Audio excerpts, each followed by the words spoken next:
State Auto Care. Into Wemby. Wembanyama with 7 against Iguodala. Victor checks the clock. Dribbles, fades, and sends the Spurs to the playoff. Nice and calm, races right over the top of Iguodala. You put that on your MVP resume tape all day. What a shot by Victor Wembanyama. The Spurs, for the first time since 2019, are back in the playoffs. Yeah, I mean, we had our play drawn up.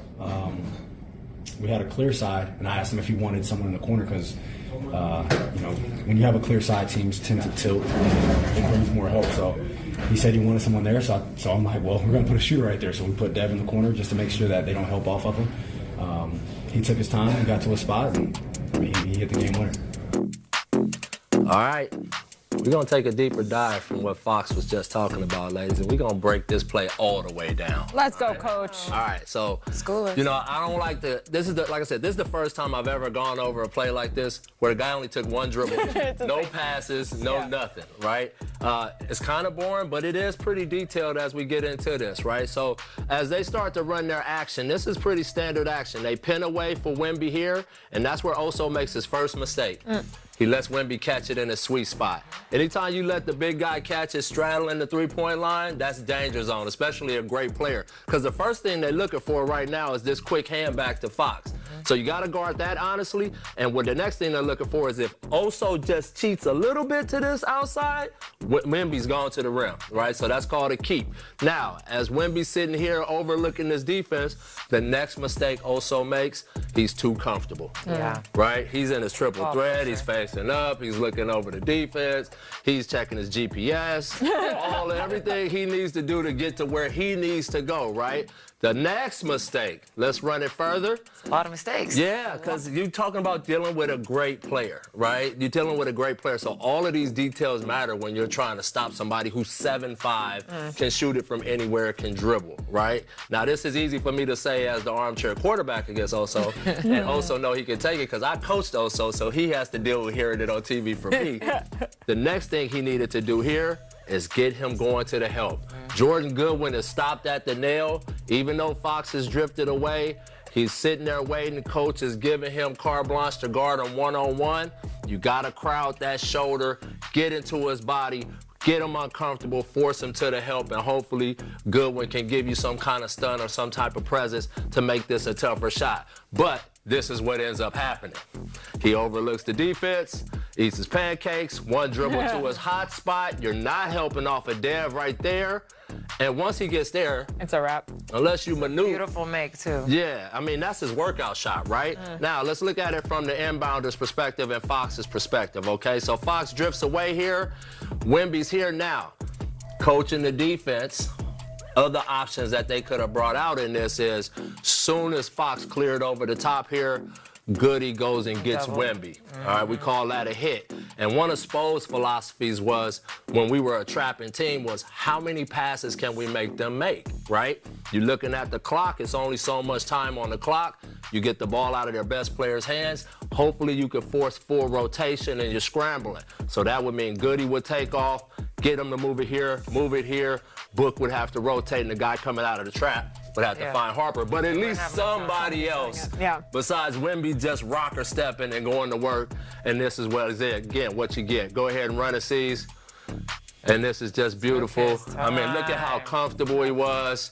And once he gets to that place, I don't care who you are, that's a bucket all day long, twice on Sunday. So there's no stopping it. So that's the most limited play I've ever broke down, but it's a lot of factors in that. It's a really good play that coach ran to get him the ball where he wants the ball, to get your two best players involved. Fox made a great adjustment in the timeout because I totally agree with him.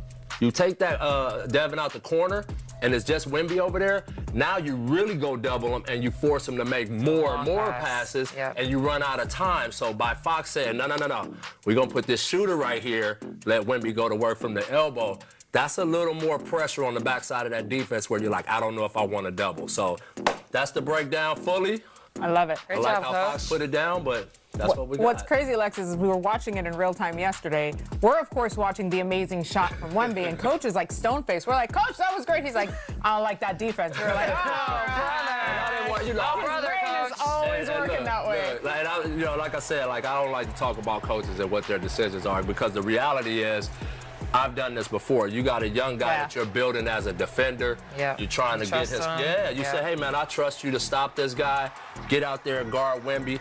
But also has to understand, if you are going to be that kind of guy in that situation, there are certain things you got to do. You got to take the ball away, or at least push those catches out. You got to push them to the help.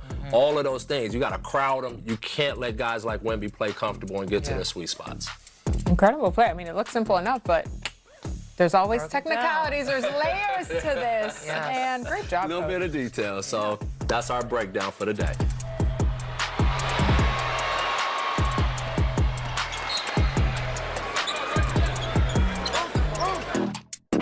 You're watching the association as, look, we're doing the same thing you're doing at the house, okay? We're watching this Raptors-Nuggets game. We're talking hoops as the Toronto Raptors have a double-digit lead, 94-85, almost double digits. Right into the fourth quarter. Look at that. You know I can't do math. I talk for a living. But we do want to talk a little Pistons here as this game transitions into the fourth. We now have 2 full games for the Pistons without Cade Cunningham, who's set to miss the next couple of weeks with that collapsed lung. They get a commanding win tonight in his absence. But, Coach, what was the directive you gave to your squads when, I mean, you had to go into games without a key piece? Well, the big thing is you don't want guys trying to hero the game. Right. You don't need a hero. You need everybody to star in their role. You need guys to step up and do what they normally do, but just a little bit more. So guys that they're inserting into the lineup, Jenkins, Sasser, do what you do well. Don't try to be Cade Cunningham.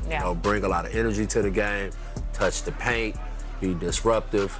Those are the things that those smaller guys do for them. And so that's what JB is going to be asking for them. Obviously, be more aggressive offensively, push yourself to be more of a scorer. We'll get you the ball in a few different places so he can up his scoring game, because you have to go to that next guy and highlight him. He's your new highlight, because it's always going to be a guy you got to put in position to highlight. So JB is going to highlight Tobias Harris. He's going to highlight Duran, probably a little bit of Karis LeVert as well. Take off the cape and make sure everybody knows their role. Lexi, if you're someone like Giannis Jenkins, how are you preparing going into the rest of these games, knowing that you're going to have an increased role because Cade is out?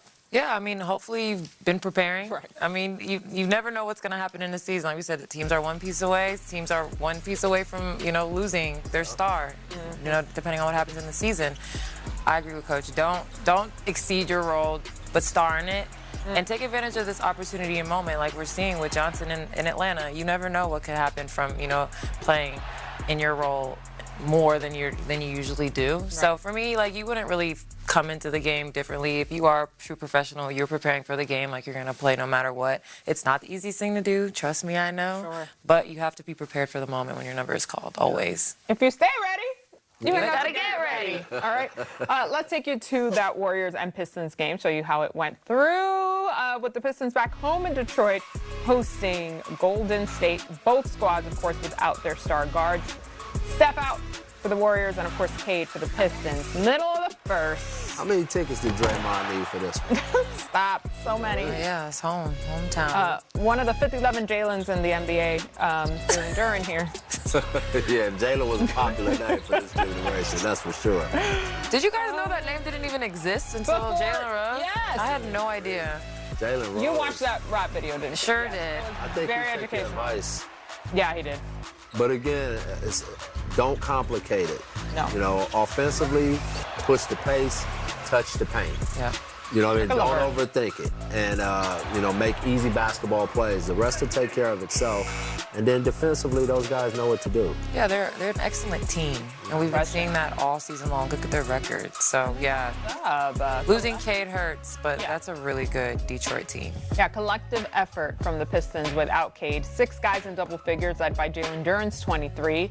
Duncan Robinson had a ridiculous plus-minus, finishing the game at plus 37 in just 29 minutes. All right, we're going to take a short break here on the association, and we will be right back on this post-game show. This is the Association post-game edition. A quick switch gears, okay? We've got the latest never-ending saga of Giannis and the Bucks. Oh, yes, you didn't think that was going to escape you, huh? ESPN's Ramona Shelburne published a report today that included a headline, quote, from Bucks co-owner Wes Eden saying that Giannis going into the final year of his deal, one of two things will happen. Either he will be extended or he will be traded, end quote. What do you make of this thing? I mean, there's always something, always jail. drama. And But It sounds like he's in jail. But time out. Yeah. But what are you talking? That's not an announcement. there's literally two options. That's your option. I thought it was a third option. I was waiting for you to say or. No. Yeah, that's your options, bro. Like, I mean, you're not making a huge announcement with that. You're either going to sign this dude to a long-term deal or you got to move off of him. Yeah. It's not an option. I mean, is it time for both of these parts to move on here, Giannis and the Bucks? At this point, yeah, it's a little bit too dramatic. And Giannis is not known for having dramatic Up to this point, instances. It's been so nice. Right. You got your nice little championship. Yeah. And even just the handling of the relationship, like up to the point of when it finally cracked, all of these ridiculous announcements and like, you know, tweets and but if you look at the team, like they've slowly been breaking the band up, like little by little. Yeah. So now it's like, okay, it's only like 2 guys left from the championship team, pretty much. It happens. That's how it is. Memphis. Exactly. That band is broke up. Thankfully, our band is stronger than ever. Yes, if you missed anything, hey, we'll be right back here for the post-up, not to be confused with post-game, here on NBA TV. Look. Or post-work. Or whatever. Thanks, guys. We'll see you in a bit. This is